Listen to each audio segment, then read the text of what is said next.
Xiaopeng's what do you call it? Flagship, and it's meant to basically test out the car as I take it through the paces. It's a nice ride. I mean, a nice place too, and it's quite interesting seeing the car actually through the lens of the camera, but that wouldn't do it much justice until you actually see it in person. This is the one of the top versions, and it's got quite some interesting angles around it. What do you think? I'll be reviewing this through the course of the day, so you're welcome to comment and share your thoughts about it. How does it compete with the Tesla Model 3 or Model Y, or even the Model S? And do you think it stands a chance? Do you think it stands a chance? You like it? I think it looks great from some of the angles. Still needs a bit of some tweaking.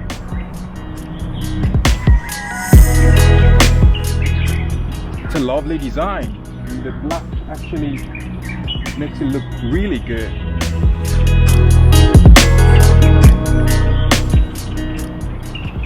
Well, I hope to hear comments from folks, or to read your comments.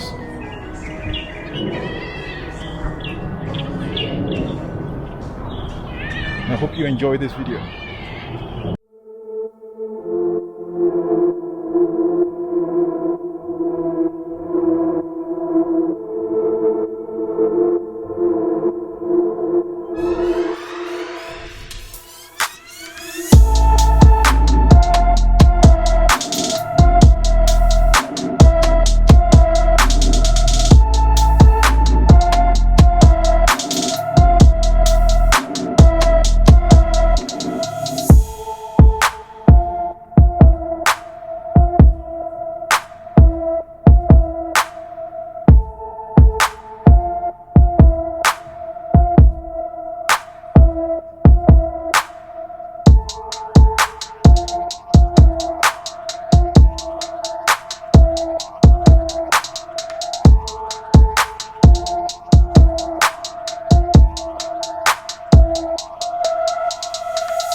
test of how it pulls, and again to sort of check out how it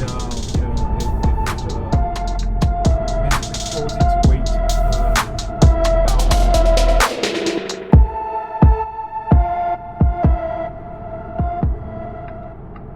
It is a bit stingy on the acceleration, but all in all, it delivers eventually. And given that again the roads are not autobahn, it's not going to be really sensible to unleash all the performance with regards to the motors and the batteries. So I guess that gives you a means to equally enjoy, torque when you need it, and then also, to be able to equally have the well balanced or well tuned chassis.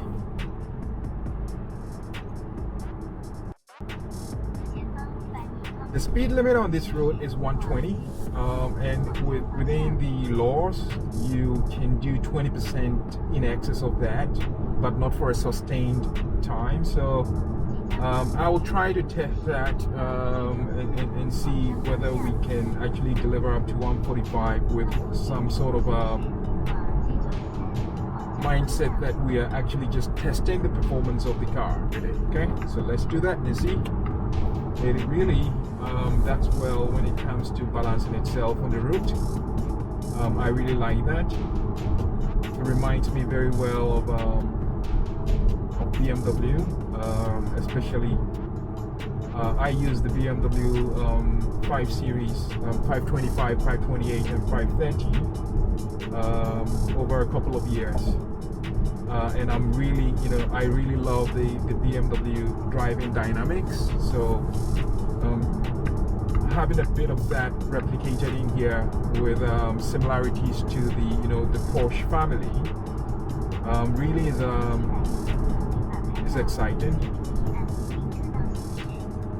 And you would get an equal level of performance also within the Model 3 family of from Tesla. So I think the key value proposition for this car is again the fact that you're getting a good price for comparable feature set, design, and perhaps a bit of the driving performance that you would see in more premium cars like the Porsche, like the BMW.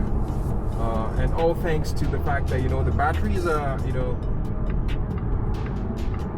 basically creating a very low center of gravity for the car. It does pretty well when it's cornering too. Cornering is fantastic. The way it grips the road and gives you a sense of confidence. That's really good.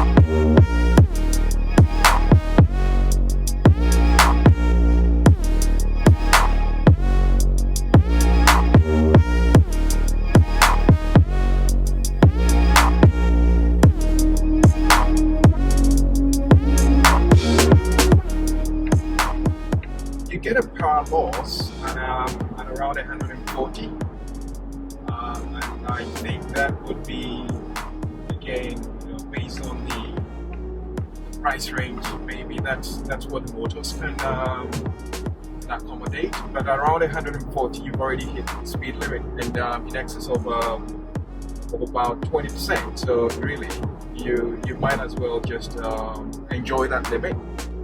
And again, for the purposes of driving on regular highways, it doesn't work. It does work pretty nicely. What I need to test is, would it deliver the torque when I need it? Will it stall? Is it going to be stingy about it? That's something that I think I would like to validate.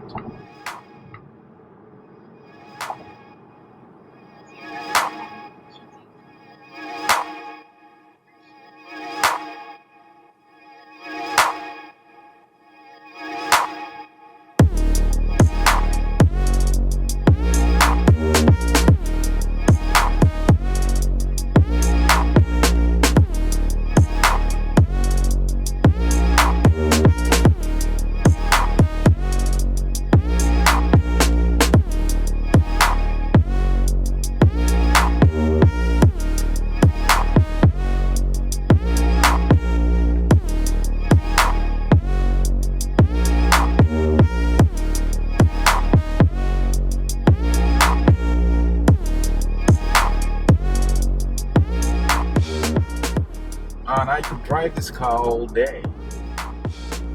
It's the response it gives you back by way of confidence is quite, it can get you very used to the car in a very short time. It reminds me very much of how you would perhaps enjoy driving the Boxster. Okay, let's do this.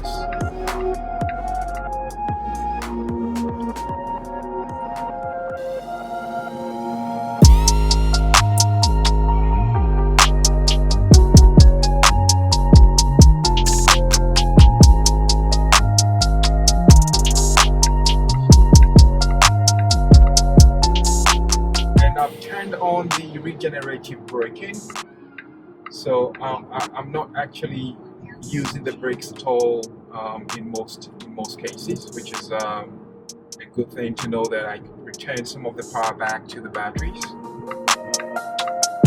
My regenerative braking setting is set to high, very high, so it's very aggressive, and I've got to find a way to maintain a balance using the throttle. It's got three modes really: the lazy mode, the medium, and then of course the aggressive mode. And I tend to prefer the aggressive mode because I'm always using the highway, and it gives me the opportunity to return some of that, that battery power back to the car.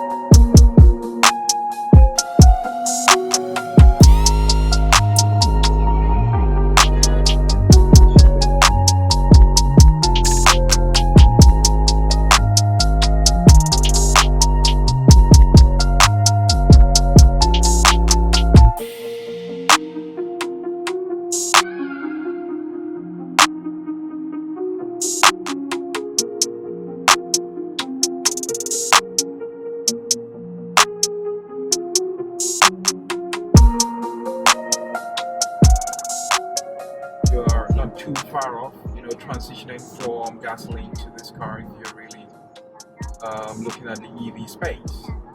I like the fact that at least you get to have that level of transition opportunity, which is not too steep. You don't quickly jettison around, especially when you're getting used to EV.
Let's see how it attacks this corner. It's supposed to be 60. I'm around 80, reducing down to 60. I'm around 70 now, and let's see that. Yeah, really grips.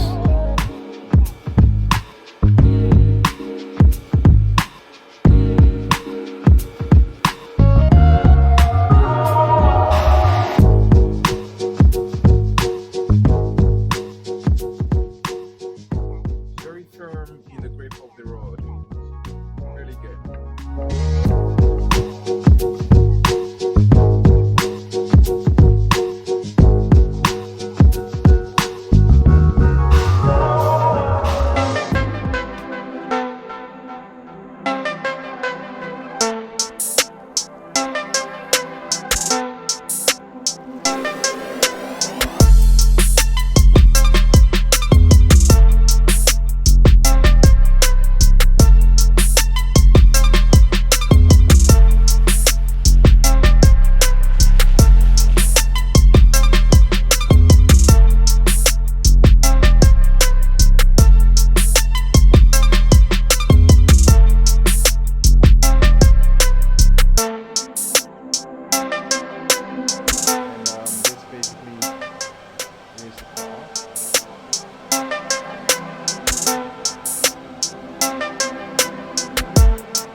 Take out the charging gun and be on our way.